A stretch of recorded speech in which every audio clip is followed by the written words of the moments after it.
নমস্কার প্রিয় দর্শক বন্ধুরা, রিমিস কিচেনে আপনাদের সবাইকে স্বাগত। রথযাত্রা স্পেশাল পর্বে আমার আজকের রেসিপি মেলার দোকানের মতো বা মিষ্টির দোকানের মতো খাস্তা গজা। খুব সহজেই এই রেসিপিটা বানিয়ে নেওয়া যায়, খেতেও খুব ভালো হয়। ছোট থেকে বড় সবার প্রিয় এই রেসিপিটা। এটা তৈরি করতে উপকরণও খুব কম লাগে। চলুন তবে দেখে নিই কী করে তৈরি করছি। একটা আমি এখানে বাটি নিয়ে নিয়েছি। বাটির মধ্যে এই কাপটা আমার মাপ হচ্ছে 250, সেই মাপে আমি 1 কাপ ময়দা আমি এখানে নিয়ে নিলাম। ময়দার মধ্যে এবার আমি নিয়ে নেব বেকিং সোডা 1/2 টিস্পুন।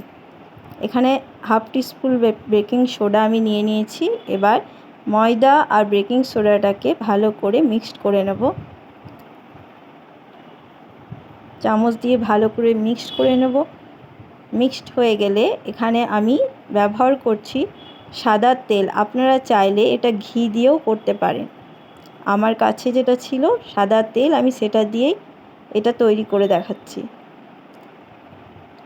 আপনারা ঘি ব্যবহার করতে পারেন। তো চলুন এটা ভালো করে মেখে নিচ্ছি। এমনভাবে মেখে নেব যেন হাতে টিপে ধরলে সেটা ভাঙবে কিন্তু শক্তভাবে থাকবে। এই দেখুন এরকম হবে ঠিক। ময়ামটা ভালো করে না দিলে ঠিক করে হবে না। এবার আস্তে আস্তে আমি জল দিয়ে হালকাভাবে মেখে নেব। একটু একটু করে জল দেব। জল দিয়ে দিয়ে ডোটা আমি তৈরি করে নেব। প্রথমেই খুব বেশি জল দিয়ে দেব না, কারণ এটা অল্প অল্প জল দিয়ে ভালো করে ডোটাকে তৈরি করতে হবে। দেখুন ডোটা তৈরি হয়ে এসছে। এরকমভাবে ঠিক ঠেসে ঠেসে আমি ডোটা ভালো করে তৈরি করে নেব। খুব নরমও না আবার খুব শক্তও না। ডোটা আমার তৈরি হয়ে গেছে। এবার এটাকে 15 মিনিটের জন্য আমি ঢাকা দিয়ে রেখে দেব। 15 মিনিট পর আমি এটা দেখি, এটা হয়ে ভালো রকমভাবে সেট হয়ে গেছে। এবার এটাকে আর একবার ঠেসে নেব। তারপর আমি এটাতে বেলে নেব ভালো করে। দেখুন এরকমভাবে ঠিক বেলে নেব। বেলে নেওয়ার পর এই যে দেখছেন এরকম মোটা, এইটুকু মোটা থাকবে। এবার এটাকে আমি 4 ভাগে কেটে নেব। 4টে ভাগে আমি কেটে নেব। কেটে নেওয়ার পর একটার পর একটাকে আমি চাপিয়ে দেব। 4টেকে একসঙ্গে একটার পর একটা চাপিয়ে দেব। 4টে যে ফোল্ড, সেই ফোল্ডগুলোকে আমি আঙুল দিয়ে চেপে চেপে বন্ধ করে দেব, যাতে যখন আমি গজাটা ভাজবো তখন যেন খুলে না যায়। তার জন্য চেপে চেপে চারিপাশ আমি বন্ধ করে দিচ্ছি। এইভাবে বন্ধ করে দেব। ভালো করে বন্ধ হয়ে গেলে আর একবার আমি এরকম করে 2বার থেকে 3বার আমি এরকম ফোল্ড করে নেব, দিয়ে করে নেব ভালো করে। এটা এরকমভাবে চাপিয়ে নিয়ে আর একবার আমি কেটে নিচ্ছি, 4 ভাগ করে নিচ্ছি। দেখুন এরকমভাবে দিয়ে আবার আমি এটাকে মুখগুলোকে ভালোভাবে বন্ধ করে দিচ্ছি। ঠিক এরকমভাবে বেলে নেব আরও একবার। এবার আমি এটাকে 2 ভাগে ভাগ করে নিয়ে আরও একবার এটার ওপরে একটার ওপরে একটা চাপিয়ে দেব। এরকমভাবে আবার এটাকে আমি মুখগুলো বন্ধ করে দিচ্ছি, যাতে ভাজবার সময় খুলে না যায়। চেপে চেপে ভালো করে বন্ধ করে দিয়ে হাত দিয়ে ভালো করে চৌকো শেপ করে নিলাম। এবার এটাকে 2 ভাগে ভাগ করে নেব। এটাকে আমি 2 ভাগে ভাগ করে নিচ্ছি। এবার একটা করে ভাগ আমি গজার শেপে কেটে নেব। খুব বড় করার দরকার নেই, কারণ এটা তেলে দেওয়ার পরেই বড় হয়ে যাবে। তো এরকমভাবে আমি সবগুলো কেটে নিচ্ছি। হয়ে গেছে আমার কাটা, আমি রেডি করে নিলাম। এবার আমি এই পাশে একটা রস তৈরি করব। তার জন্য কড়াইয়ে নিয়ে নিলাম। ঠিক যে কাপে আমি ময়দা নিয়েছিলাম সেই কাপের মাপেই আমি 1 কাপ চিনি নিয়ে নিলাম এবং 1/2 কাপ জল নিলাম।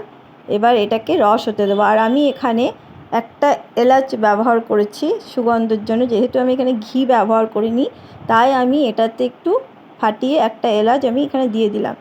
তো রসটা ফুটতে থাকুক। রসটা হয়ে এসছে। এবার দেখুন ঠিক চিটচিটে ব্যাপার যখন হয়ে যাবে তখনই রসটা বন্ধ করে দেবো। রসটা আমার হয়ে গেছে। এদিকে তেল নিয়ে নিলাম। তেলের মধ্যে আমি আস্তে আস্তে গজাগুলোকে, তেলটা যখন গরম হয়ে যাবে আস্তে আস্তে গজাগুলোকে দিয়ে দেবো। এইগুলো ভাজার জন্য খুব হাই ফ্লেমে ভাজার দরকার নেই, এগুলো খুব মিডিয়াম আঁচেই ভাজতে হবে। ভালোভাবে একটা পাশ হয়ে গেলে আর একটা পাশ আমি উল্টে নেব। এগুলোকে ভালোভাবে লালচেভাবে ভাজবো। দেখুন এগুলো এরকমভাবে ঠিক উল্টে দেব। হ্যাঁ, আমার এদিকে ভাজা হয়ে গেছে, ভালো করে ভাজা হয়ে গেছে। এবার আস্তে আস্তে আমি সব তুলে নেব। দেখুন কত সুন্দর হয়েছে। এগুলো সবগুলো আমি তুলে নেব। তোলা হয়ে গেছে, এই দেখুন কত সুন্দর হয়েছে। এবার এগুলোকে আমি আস্তে আস্তে রসের মধ্যে ফেলে দেবো, রসের মধ্যে দিয়ে দেবো। রসটা ঠিক রুম টেম্পারেচারে ঠান্ডাতেই দেব, খুব গরম রসে কিন্তু এগুলো দেব না, তাহলে রস ঢুকবে না। তাই রুম টেম্পারেচার রসেই ওখানে আমি এটা দিয়ে দেবো। এগুলো আস্তে আস্তে চামচ দিয়ে ওপরে রস দিয়ে দিয়ে তারপরে সেটাকে আমি 2 মিনিটের জন্য রেখে তুলে নেব। দেখুন এটা কেমন হয়েছে, বাইরে থেকে ক্রিস্পি এবং ভেতর থেকে সফট হয়েছে ও রসালো হয়েছে। দেখুন দেখতে কতটা ক্রিস্পি হয়েছে, বাইরে থেকে পুরো রসালো। এটা খেতেও খুব সুন্দর হয়। বাড়িতে অবশ্যই ট্রাই করবেন। আমার চ্যানেলে যদি নতুন হয়ে থাকেন অবশ্যই চ্যানেলটিকে সাবস্ক্রাইব করে দেবেন ও পাশে থাকা বেল আইকনটি টিপে দেবেন। তাহলে আমার চ্যানেলে যখন নতুন কোনো রেসিপি দেব তখন নোটিফিকেশনটা আপনাদের কাছে পৌঁছে যাবে। এতক্ষণ আমার রেসিপিটা দেখার জন্য ধন্যবাদ। Thank you for watching. আবার কোনো নতুন রেসিপি নিয়ে আমি হাজির হব। ততক্ষণের জন্য সবাই ভালো থাকবেন, সুস্থ থাকবেন।